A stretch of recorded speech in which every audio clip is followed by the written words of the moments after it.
Timnas Indonesia U17 mencatat kemenangan bersejarah dengan menundukkan Korea Selatan U17 1-0 dalam laga pembuka Grup C Piala Asia U17 2025. Ikuti terus perkembangan berita bola terbaru, baik dari dalam dan luar negeri, hanya di channel Gol Berita Dalam Bola. Guys, jangan lupa like, komen dan subscribe, agar kalian Sobat Garuda tidak ketinggalan berita seputar tim Garuda dan sepak bola dunia. Pada Jumat, 4 April 2025, di Stadion Prince Abdullah Al Faisal Jeddah, Timnas Indonesia U17 mencatat kemenangan bersejarah dengan menundukkan Korea Selatan U17 1-0 dalam laga pembuka Grup C Piala Asia U17 2025. Sejak awal, Korea Selatan tampil dominan dan menciptakan beberapa peluang berbahaya. Pada menit ke-13, sepakan Kim Ye-geon membentur mistar gawang Indonesia.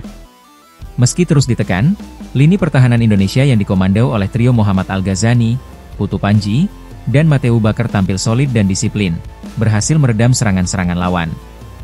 Menjelang akhir pertandingan, Indonesia mendapatkan momentum. Pada menit ke-90+1, lemparan jauh Fabio Aska menciptakan kemelut di depan gawang Korea Selatan, yang berujung pada handball oleh pemain belakang lawan di kotak penalti. Evandra Florasta maju sebagai eksekutor penalti. Meski tembakannya awalnya ditepis kiper Park Do-hun, Evandra dengan sigap memanfaatkan bola rebound untuk mencetak gol penentu kemenangan. Pelatih Nova Arianto mengapresiasi perjuangan tanpa henti para pemainnya. Ia menekankan bahwa hasil ini adalah modal bagus, namun mengingatkan tim untuk tidak terlena dan tetap fokus pada laga-laga selanjutnya. Kemenangan ini menjadi catatan penting bagi Timnas Indonesia U17, menunjukkan efektivitas strategi bertahan disiplin dan serangan balik yang diterapkan oleh pelatih Nova Arianto. Dengan hasil ini, Indonesia membuka peluang positif di Piala Asia U17 2025. Dalam pertandingan tersebut, Coach Nova berhasil menerapkan taktik dan strategi dari STY, yaitu bertahan dan melakukan counter attack atau serangan balik. Tim Garuda memiliki tinggi badan terpendek kedua di ajang Piala Asia U17 kali ini. Korea Selatan berhasil mencatatkan 21 shots on target, sementara tim Garuda hanya 3 shots on target. Ball possession tim Korea Selatan mencapai 71%, namun gagal menembus ketatnya lini belakang tim Garuda. Walaupun Shin Tae-yong sudah tidak di tim nasional Indonesia lagi, namun bisa terlihat hasil kerja kerasnya selama ini dalam membangun sepak bola Indonesia, masih terasa dan membekas di hati para Sobat Garuda. Shin Tae-yong adalah mantan pelatih tim nasional Indonesia, yang selalu bekerja dengan hati, dengan penuh ketulusan dan dedikasi tinggi untuk memajukan sepak bola Indonesia. Terima kasih Coach STY atas jasa-jasamu selama ini dalam kemajuan dan perkembangan sepak bola Indonesia. Jika pada pertandingan selanjutnya melawan Yaman, tim Garuda mampu memetik hasil maksimal alias kemenangan, maka tim Garuda Muda U17 bisa dipastikan akan lolos ke Piala Dunia U17 2025. Di mana ajang itu akan berlangsung di Qatar pada bulan November 2025. Daftar susunan pemain tim nasional Indonesia U17, jelang laga melawan Yaman. Berikut prediksi Mimin, starting 11 tim Garuda Muda U17 dengan formasi 3-4-3. Posisi penjaga gawang dipercayakan kepada Dava Al-Ghazami. Dava Al-Ghazami saat ini berumur 17 tahun, tinggi 1,82 meter. Dava Al-Ghazami saat ini bermain untuk klub Dewa United. Diharapkan Dava Al-Ghazami tetap tampil memukau seperti ketika melawan Korea Selatan pada pertandingan perdana kemarin. Dava Al-Ghazami diproyeksikan akan menjadi penerus dari Martin Paes. Selanjutnya, posisi bek kiri dipercayakan kepada the one and only Mateu Baker. Mateu Baker saat ini berumur 15 tahun, tinggi 1,76 meter. Mateu Baker bermain untuk klub Melbourne City FC U18. Diharapkan Mateu Baker tetap tampil tangguh, kokoh dan sulit ditembus di sektor kiri, seperti Justin Hubner di timnas senior. Selanjutnya, posisi center back atau back tengah dipercayakan kepada Putu Panji. Putu Panji adalah kapten tim Garuda Muda U17. Putu Panji saat ini berumur 17 tahun, tinggi 1,78 meter. Putu Panji bermain untuk klub Bali United Youth. Diharapkan Putu Panji tetap tampil tangguh, kokoh dan sulit ditembus, seperti seniornya Bang Jai. Selanjutnya, posisi bek kanan dipercayakan kepada Muhammad Al-Ghazani. Muhammad Al-Ghazani saat ini berumur 17 tahun, tinggi 1,72 meter.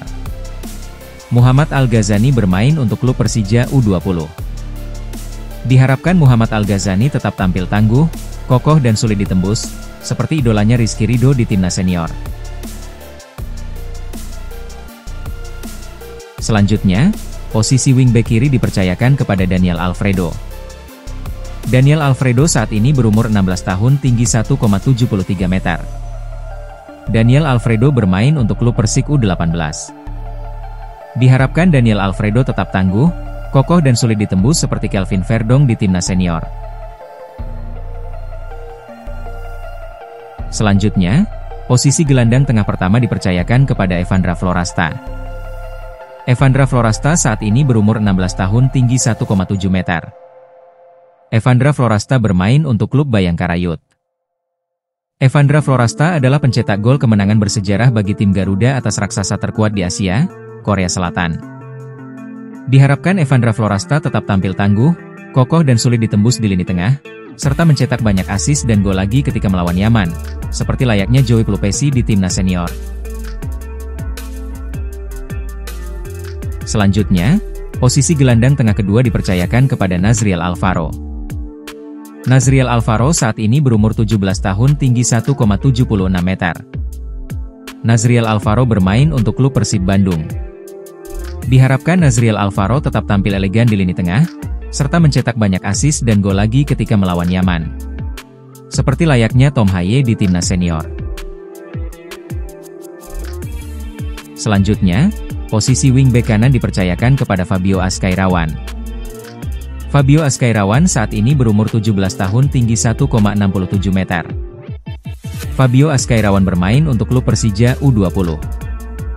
Diharapkan Fabio Azkairawan tetap tampil tangguh, kokoh dan sangat sulit ditembus di sektor kanan, serta mencetak banyak assist ketika melawan Yaman.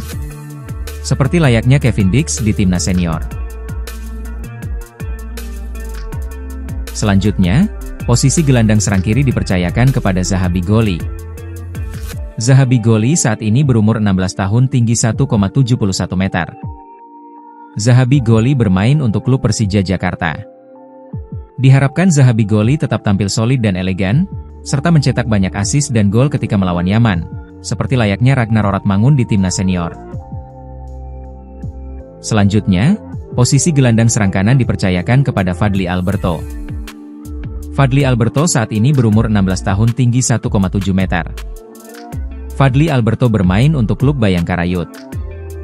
Diharapkan Fadly Alberto tetap tampil solid dan elegan, serta mencetak banyak assist dan gol ketika melawan Yaman, seperti layaknya Marcelino Ferdinand di timnas senior. Selanjutnya, posisi striker dipercayakan kepada Mirza Firjatullah. Mirza saat ini berumur 16 tahun, tinggi 1,75 meter.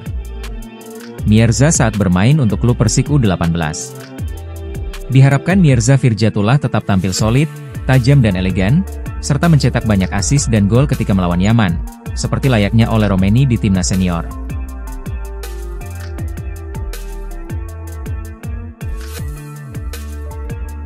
Demikian The Dream Team and the Winning Team dari tim Garuda U17 yang akan berlaga melawan Yaman dalam lanjutan Piala Asia U17 di Arab Saudi. Diharapkan tim Garuda Muda mampu kembali memberikan hasil maksimal alias kemenangan, sehingga bisa lolos ke Piala Dunia U17 2025. Mari kita doakan bersama-sama guys, amin.